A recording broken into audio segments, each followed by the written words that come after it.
How's it going, everybody? I've been wanting to do this video for a while, and that is I would just like to share the videos that I'm subscribed to for the sake of sharing what it is that I'm interested in, because perhaps it might be what you're interested in. And in the same way in which I share my interests on my channel, sharing these channels are in a way sharing my interests. So I hope that you find this interesting, in that you're interested in these things as well, and you can possibly discover some things which you may correlate to a lot of the things that I do on my own channel found within these. So starting here with A plus start, this is a glitch channel. The channel focuses primarily on like different glitches in games as they're discovered, older glitches, newer glitches, going out of bounds, every which way and way you can think of glitching. This guy goes over. He has a catchy little intro, you know. It's like a play on the phrase son of a bitch, but it's called son of a glitch, and he like bleeps it out. Yada yada yada. Bangarang Unertang. This is just somebody who's from my area of upbringing, and after correspondence I happened across his YouTube channel, and it is primarily just like some humorous sketches, focusing, it seems, on jokes that are primarily focused on like, you know, where are you, dad? And then him dressing up as a girl doing like satirical sketches of how a male perceives the feminine and things to that extent. Bon Appetit. This is one of my favorite channels. It is a cooking channel, and I love this guy, Brad. He's amazing. Claire's shows are great. She does these can I make it from home type videos where she'll take something that's name brand and make it from scratch, show you the whole process, where she came up with the ideas, and how she incorporated these ideas into the final product. Now, Boogie2988, I primarily follow him just for the gaming updates. Bright Insight, if you're into kind of like fringe news networks, this is a good one. Sometimes he obviously jumps to a lot of conclusions that I don't necessarily agree with, but you know, it's like watching Men in Black, and it's like he goes and checks out the hot sheets, right? Because it's like nobody wants to pick up a story that is a forefront or highly upheld news source until it can be completely confirmed. So if you really want to like embark upon the forefront of what's being brought to light in sight, then Bright Insights is a good channel. And I like Jimmy's presentation method. I watch a lot of his videos when they come out. That being said, use a lot of discretion when you're analytically observing and hearing what's being presented. You know, there's a lot of fascinating things that you can come across, and it's like watching Indiana Jones to a certain extent.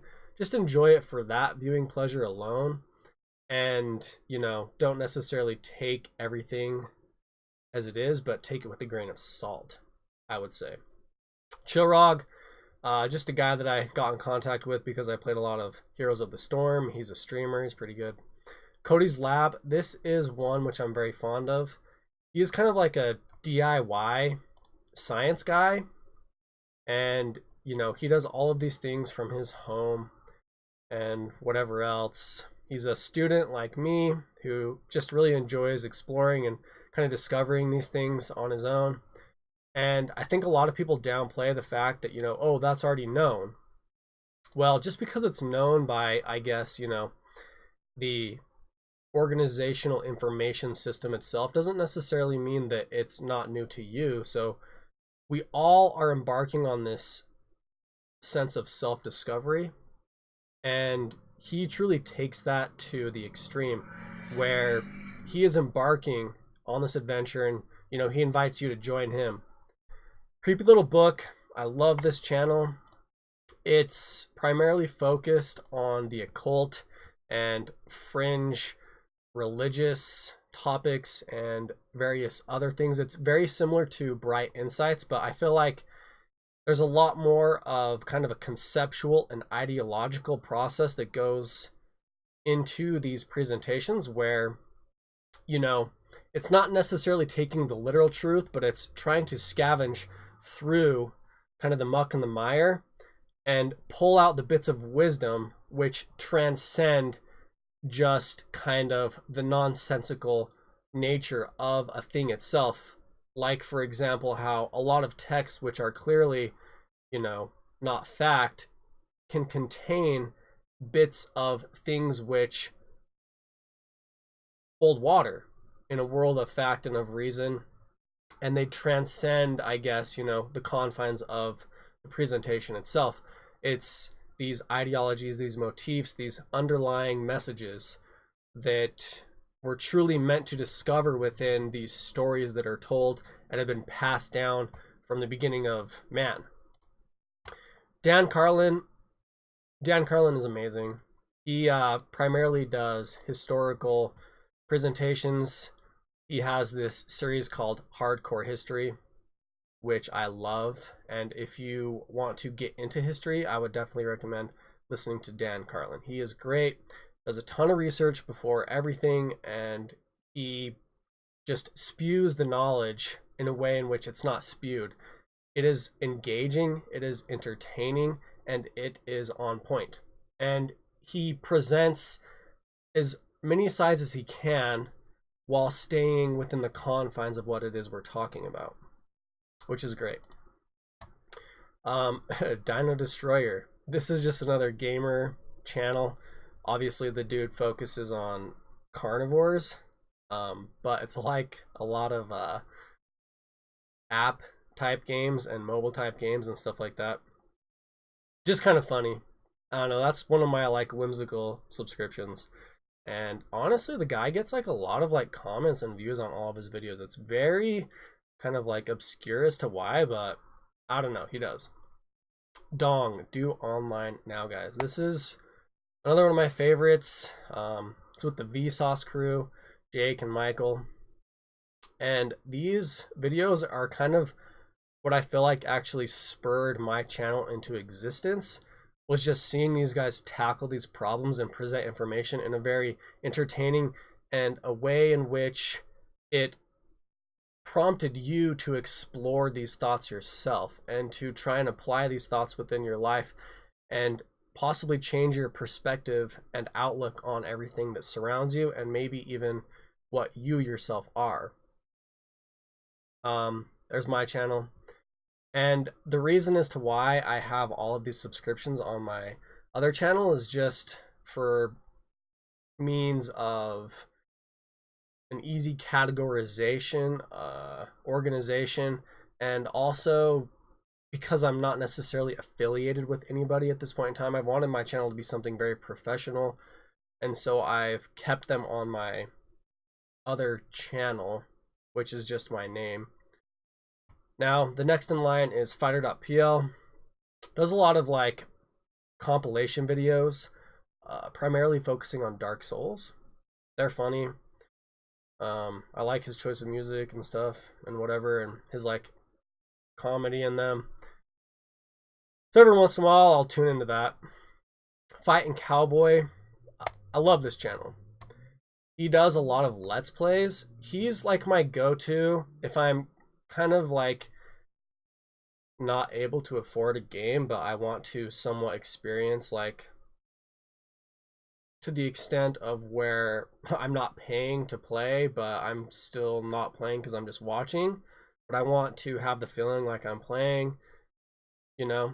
Growing up as a kid, I used to kind of spend some time at some of my neighbors' homes and stuff like that, and I would just watch them play video games, especially like Tomb Raider. And I would just sit back, and it was just the most enjoyable thing for me to just sit back and watch them try and figure out this whole puzzle. And, you know, it was like a video in motion and everything like that, and I loved it. And that's kind of sparked my interest in this channel. Just the way he presents. He's not like too strict on his political correctness and he allows himself to be a human and have emotion, and you know, he says things that a lot of other people would have forethought about, but due to the fact that he's not necessarily so repressed as these other individuals, the channel itself holds a lot of character within it because he expresses character. And I feel like that's something that nobody does today anymore, because we're so suppressed by the fact that things can get out so easily, and just the transference of knowledge is so rapid and expansive that to a certain degree it doesn't even allow us to be human anymore. And I like the fact that he kind of throws all that to the wayside, has been able to maintain a successful channel, because obviously if you're like that, to a certain degree, the people that you attract to your channel are going to be supportive of that, and he's amassed a large enough following that that doesn't matter anymore. And so it's kind of nice to see somebody that I can connect with a little bit. Reminds me of a lot of my friends from childhood and things to that extent. So I like watching his Let's Plays. First We Feast. This is the Hot Ones Challenge talk show where they eat the spicy things, and you know, just being in the moment of, you know, just the heated moment. I don't know. I know there's a catchphrase in there somewhere, but the heat of the moment. Anyways, just really brings out kind of the character of people where their body's kind of overwhelmed by this amount of sensory information from the sauce and the questions, and this individual deep diving into their lives. And he's very good at being perceptive and picking up on things that nobody else does, and his interview style is great. So I love this channel. It's like my only outlet for pop culture. I'm really not into pop culture at all. If anybody asks me actors' names or anything like that, even musicians, I don't know. I have no clue. But this is like my one kind of outlet for that. And he is very broad and expansive and does everything from professional athletes, musicians, actors, you name it. Good Mythical Morning, GMM. I gotta be in the mood for these guys. It's like, you know, going on a spree of just playing LOL. I tell everybody, like, to play LOL, it's like the world just has to be magical in that moment. It's like, you know, LOL from the moment you get up to when you go to sleep, and then that's what the rest of the world is just LOL. Good Mythical Morning is kind of like that. It's like just this, you know, being mythical or whatever. I love the cast, I love the crew, I love the things they do. H3H3. I went on like this real spree of watching H3H3 for a minute, and I think I watched like pretty much all of his videos that he has up. And like finally I found myself just like watching him with Hila going on vacation. I'm just like, what the hell am I watching? With some of my roommates here, he's like, are we just watching like home videos of some dude? And that's pretty much what it was. He's like messing around. Hey, wait around, like at the end of this video we're gonna do something, you know what I mean? And it's just like he kept saying that through the whole video. I'm just like, yeah. I've like exhausted all of his stuff. But you know, he is continually posting new things. He's kind of like Cowboy in the extent that he's non-repressed. He's very open and forward, and he's willing to tackle the things that nobody else wants to because of their image or anything like that. And it's good to see that, you know, to a certain extent, people are being expressive and they're not being crushed because people aren't allowing people to express themselves. Hamish Patterson High Frequency Tribe. This channel has changed a little bit, but anyways, this guy's just fun to listen to every once in a while. I got into his channel. He did these like boggles, which were like a beanie and goggles like hooked together. It was just a hilarious video that he did. And I was just like, I like this guy, so I just subscribed to his stuff. Every once in a while, I'll just check it out. You know what I mean? A lot of this stuff is just like, I gotta be in the mood, I'll just check it out. In the mood. Djibouti Dubs. This channel is pretty funny. It's very controversial in the things that it says and the way it presents information, but if you're in a space which you're okay to listen to NSFW themed things, then it's very funny. And if you're okay with that stuff, then I would suggest it. Jacksepticeye, I don't really listen to or watch this stuff that much, but you know, him and PewDiePie are kind of just like the pop stars that have been kind of formulated from this thing called YouTube and placed on this pedestal, and they've been made by it almost, you know. In a certain sense, they kind of shape YouTube as well. And so I kind of feel like it's good to keep some feelers out with, you know, a lot of the mainstream type stuff that's going on. And the algorithms of YouTube, by subscribing to a lot of these mainstream type things, it's allowed me to really fine tune the things that I watch, because then it will suggest things and certain stuff like that. And I know a lot of people don't necessarily like the algorithms in place, but I've been able to discover a lot of different things that I wouldn't have otherwise without kind of really just, you know, going with the flow for at least a time, until I was able to kind of deep dive into things a little bit more and kind of nitpick and become much more, I guess, precise as to what it was that I was watching, not necessarily just kind of, you know, the real shallow stuff that everybody knows about. Jake Chudnow, he does all the music for Vsauce and everything like that.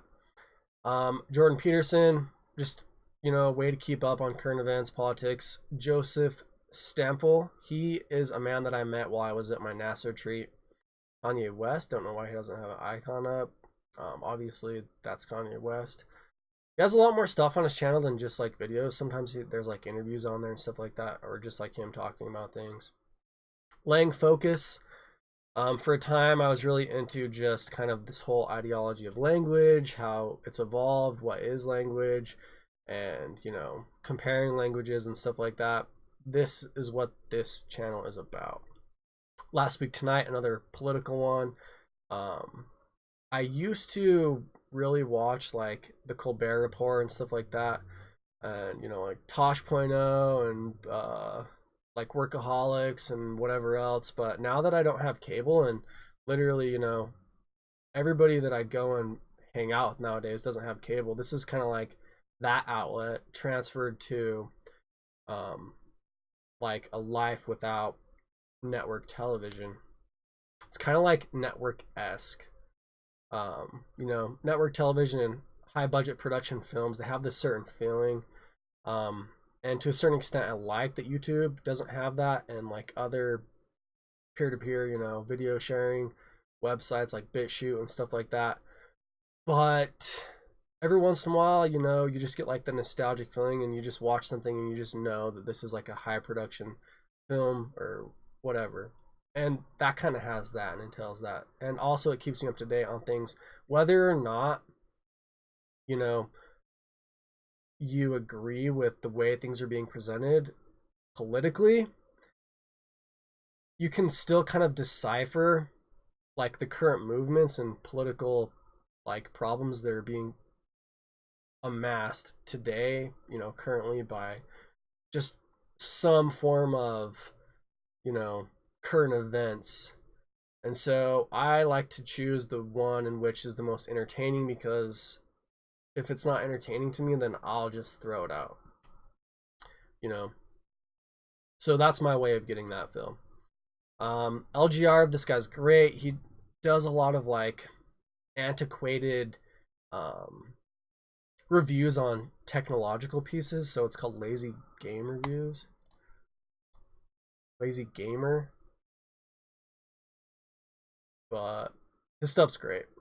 He has a very unique sense of humor. It's very dry but witty at the same time, and so I love that about it. And it's very like reminiscent, you know, if you watch his stuff, to see kind of like the evolution of technology and then his take on it, and he'll provide some insight as to the piece that he's describing, you know, while he was reviewing it and whatever else. Merc Music, this is a subscription from when I like barely started getting into YouTube, and I still have it on here. I don't watch him that much anymore, but it's kind of what spawned me into like doing a lot of my stuff, where I became a streamer, you know, and stuff like that. I watched this guy making his compilations, and just kind of sparked me into doing the same. And so I kind of have this on here just for, you know, remembrance more than anything. And every once in a while I check out his stuff. Like, in all honesty, a lot of his humor is kind of childish, and it's very, you know, like shallow, to the extent of it's like very poppy and like flashy, like a children's toy cartoon or commercial, um, to that extent, but to a certain degree, the way in which he's able to really take the time and to mash these things and put them together shows a lot of dedication, and also the fact that you're seeing this highly processed event take place before you, but behind the whole very cartoonish and, like I said before, childish manner in which the things are presented to be very eye-catching and eye-opening and stuff like that, you realize that there's a lot of in-depth work going on here, not only in the way in which the dialogue and everything is cued and timed and synced up. It's kind of like inspiring in that sense. And to a certain degree, kind of making something shallow actually means that you've got to kind of go a little deep. And then you just cut out the deep and present only the shallow to people. It's there if you look for it, but if you just want to fly by the seat of your pants and just enjoy something, then that's what it is. Focuses on like COD and stuff like that. Some Blizzard games, but Maker's Muse, this one's pretty neat. The guy does like a lot of like 3D design, and he does printed things. He'll go over like some mathematical concepts that are involved with what you're actually perceiving. So that's neat. Nighthawk in Light. This guy's kind of like Cody's Lab, but to the extent of where I feel like he kind of takes things up to the next level. Cody does a lot of like what I would call jerry rigging or MacGyvering, where it's kind of just like these things like pieced together, which is fine because it still accomplishes, for in all practical terms, what it is you're trying to accomplish.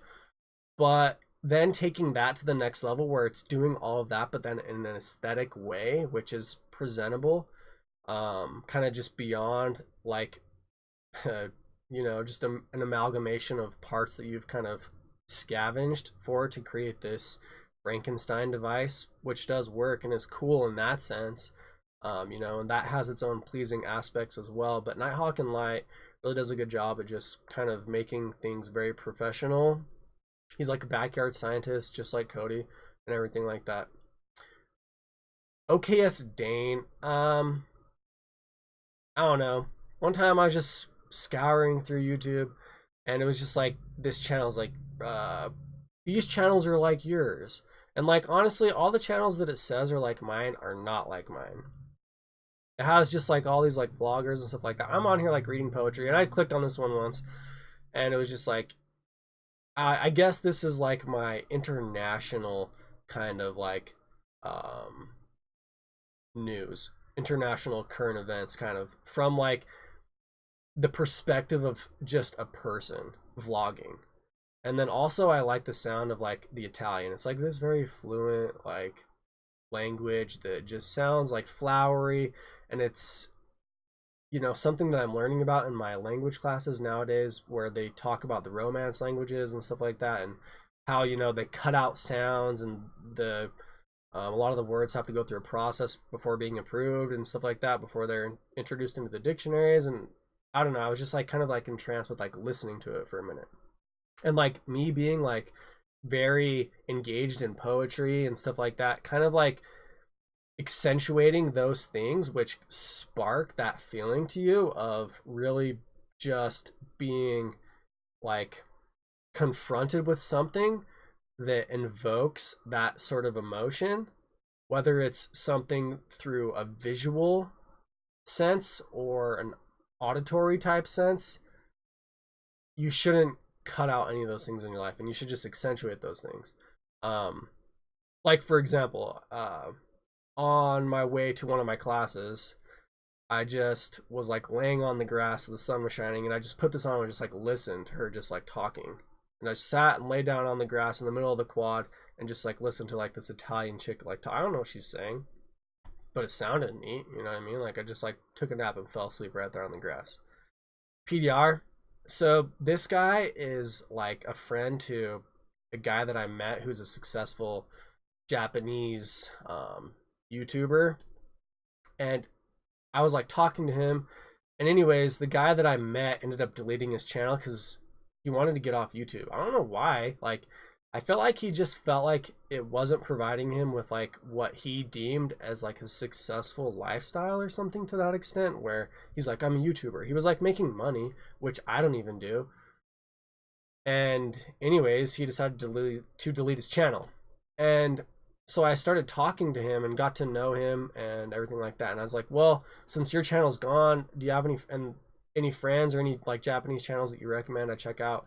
So he's like, yeah, and he recommended me this guy right here. Every once in a while I'll tune in. He does things in Japanese and English because I guess his girlfriend's English or he lives in like London or something like that. I don't know. But every once in a while, it's kind of like that Italian channel. It's just like I just like tune in, and it's just like I don't even care if I don't know. Sometimes it's cool to like look at a math equation and it like looks neat up on the whiteboard. You know, it's like a work of art.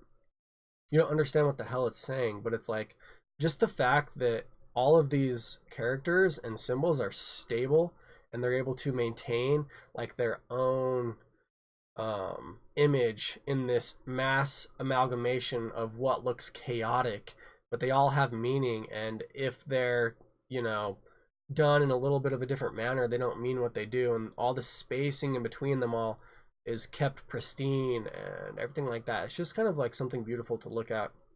So to a certain extent, that's why I'm subscribed to like those international channels. Is just like I just enjoy looking at something that I don't understand every once in a while.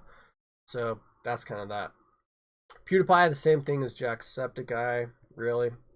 If you're into like the movements of memes and like what's the latest meme and stuff like that, PewDiePie is your channel to go to. Phenomenal travel videos. This one's kind of like, you know, the Bright Insights, or I'm going to get to it, Secure Team 10. Like, even if you're not a fan of Ancient Aliens on the History Channel, to a certain extent, like watching that stuff brings you to locations that you wouldn't have been brought to otherwise. So to that degree, those things have value. Even if you totally don't agree with anything that's being presented, like a lot of times the architecture, maybe some names, maybe some places and stuff like that, and a lot of the images you're seeing are things that you wouldn't have been brought to otherwise, unless you're putting yourself into a place that a lot of people feel like is, you know, nonsense, pseudoscience, or whatever other type of derogatory nomenclature that you'd like to utilize to describe such, you know, a broadcast. But to that degree, I enjoy those things, and every once in a while I'm feeling like I want to see something mystical, something, you know, mythical that I don't understand, or that, you know, I feel like to a certain degree people are entranced with this concept of non-understanding, and so we're constantly like seeking things out that we don't understand, or making things that we don't understand for the sake of having things that we don't understand. It's like one of my recent poetic pieces that I did where, you know, nonsense is for good reason, for the sake of creating good what. And by good what, I mean good question. Like creating a question for the sake of having a problem, even though you know the answer, you're obscuring the problem just so that people themselves, when looking upon what it is that you've done, don't know what it is. And it's like a riddle, it's like a puzzle, you know, and we enjoy that to a certain degree.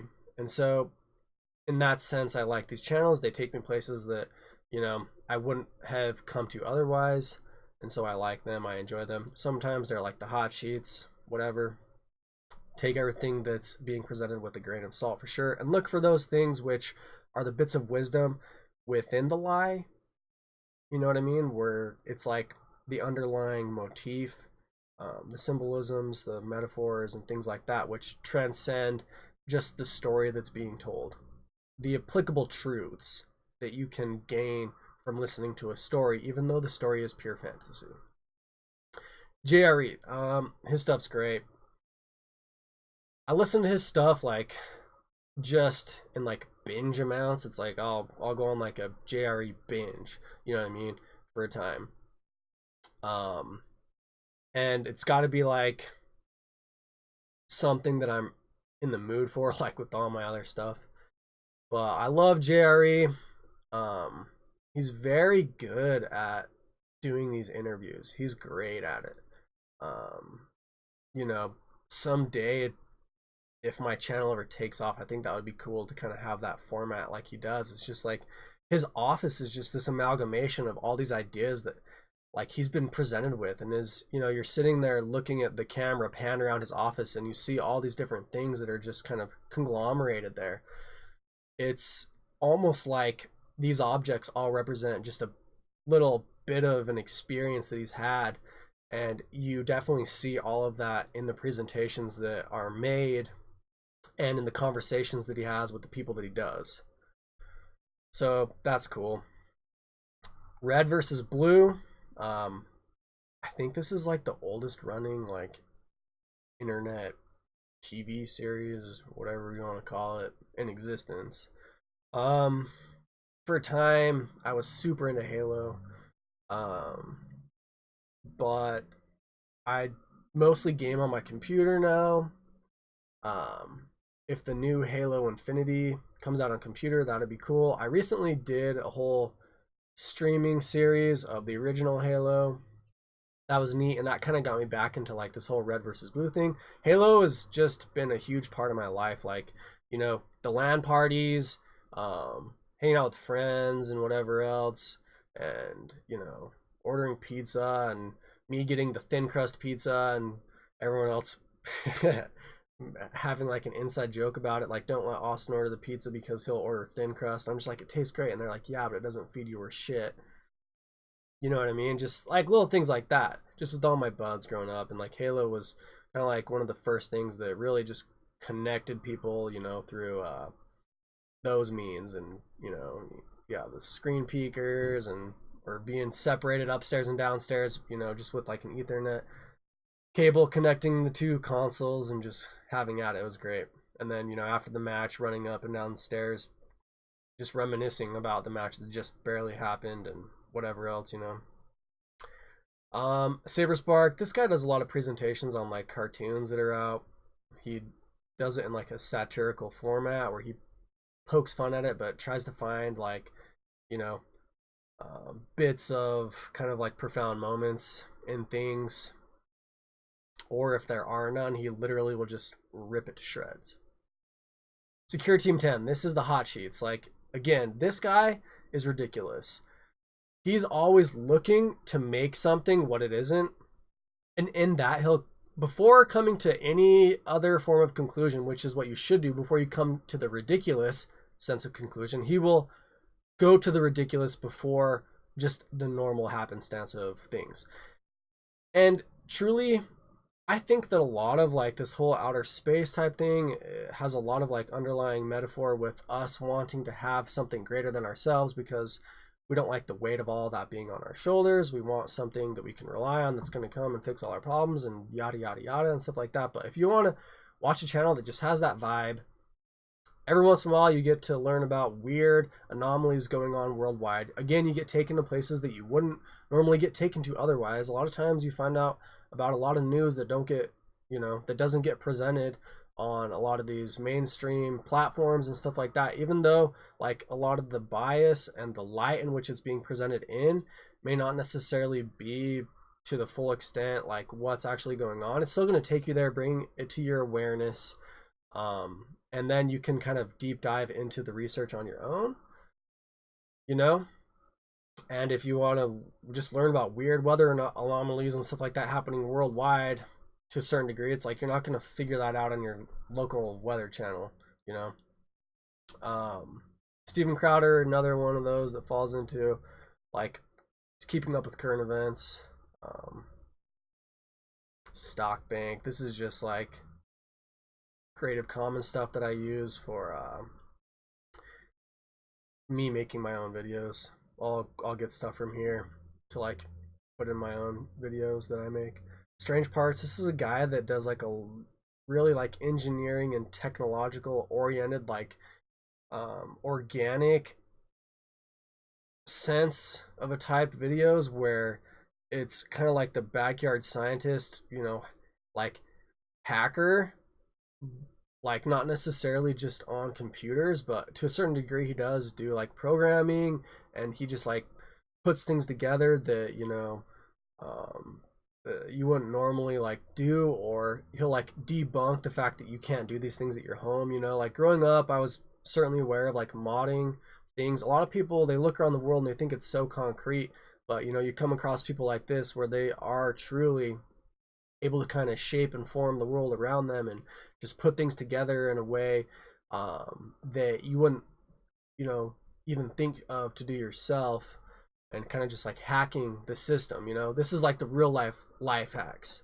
right here, is being able to look at the all the information around you and be able to just reorganize it to fit your needs, um, in like a practical way and manner, and to be able to realize that to a certain degree a lot of the reasons as to why things are the way they are is because people are targeting the masses, not necessarily the individual. So to pick up on things, you take things from the masses and then you adjust it to your individual needs by like hacking it, right?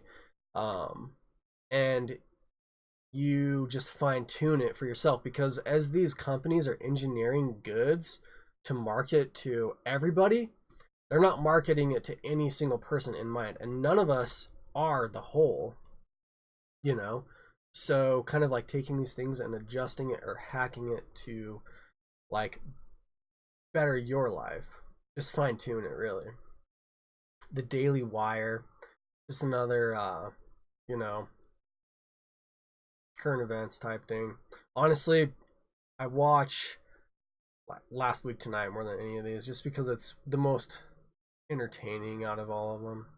Even though it's the most left wing, I don't care. Like I said, if there's a topic that's really like observably something that I want to like deep dive into on my own, then I'm just going to watch the amalgamation of all things going on in the most entertaining way possible. And then really, if I want to get down to the nitty gritty of what's actually going on, I will just do the bland research myself. But for the fact of keeping up with it all, just give me like a 10-minute presentation in a very pleasing way. The Unusual Suspect, I love this guy's reviews. He does like video game reviews and movie reviews, but the way in which he uses his like wit to paint not only a picture but pick things apart, but then in the end put it all back together, and then like kind of reaffirm the choices and decisions they made while previously picking them all apart. He does a great job at that. The Out There channel, this guy is like, obviously I think it's the smallest channel I'm subscribed to. He does a lot of these videos where he debunks all of like the alien footage and stuff like that. And this Secure Team 10, he like, I swear this guy like vigorously follows this dude, because a lot of his stuff is like, oh, on Secure Team 10, and he'll just debunk it and be like, it's this. He'll just explain it, in like in-depth detail what's actually going on. I think he's like one of those guys who like wants to believe in aliens and stuff like that, you know what I mean? He's interested in like the whole scene, but he's trying to critically analyze every situation whatever way possible.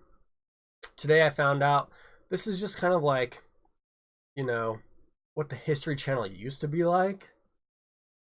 It's this presentation that focuses primarily on just like quirks in history, just quirky bits of history. That's like, oh, cool. You know what I mean? Does a little presentation on it. Truth Stream Media. These people are totally like into the whole conspiracy scene. Anything that's conspiracy, like these guys are in it. And they do some great presentations. It's like this whole like noir, esque type feeling. Coffee and cigarettes, and walking on an alleyway. As you're like contemplating the megalomaniacs that are kind of like puppeting everything and stuff like that. I don't know. Every once in a while I'm in the mood, mainly when it's like wintertime, everything's black and white and dead as hell, and it's cold as shit. And so you just find yourself there. Vsauce is great. I love Vsauce. Just brings you to that moment of really feeling like knowledge. It's like if knowledge was a feeling, then Vsauce has found the way of expressing it. Woodward TV, this dude's just like, I don't know if he's serious in the stuff that he presents, or if he's just like doing a lot of what I think these other channels are doing, where they just feed off of like attracting people through kind of like the mythical, the mystical, the occult, or whatever else have you. But if you want to listen to a story, you know what I mean? Like every once in a while, who says that bedtime stories are a bad thing? You know what I mean? Like every once in a while, if I'm just like laying in bed or I'm about to go to bed, I just have like my freaking tablet, you know, up there with me, and I'll just like put on a story, and it's just like him talking about giants that cut down all the trees, and there are now mountains that are plateaus. I'm just like, fuck, dude, you know. But it's like entertaining, and he's very eloquent in his speech and in being able to maintain continuity in something which should not be able to have continuity, because it's just such a scawampus, you know, conglomerate of mixed things. YouTubers music, again, that is just for the general use of me providing non-copyrighted music to the movies and presentations that I do. Well, there you have it. And I made it through all of that fairly well. So yeah, check out these channels, and you know, maybe you'll like some of them, maybe you won't. Let me know what you think. But this is kind of like when you dive into my channel, these are the channels that are within my channel, so to speak. Anyways, everybody, I'll catch y'all on the flip side.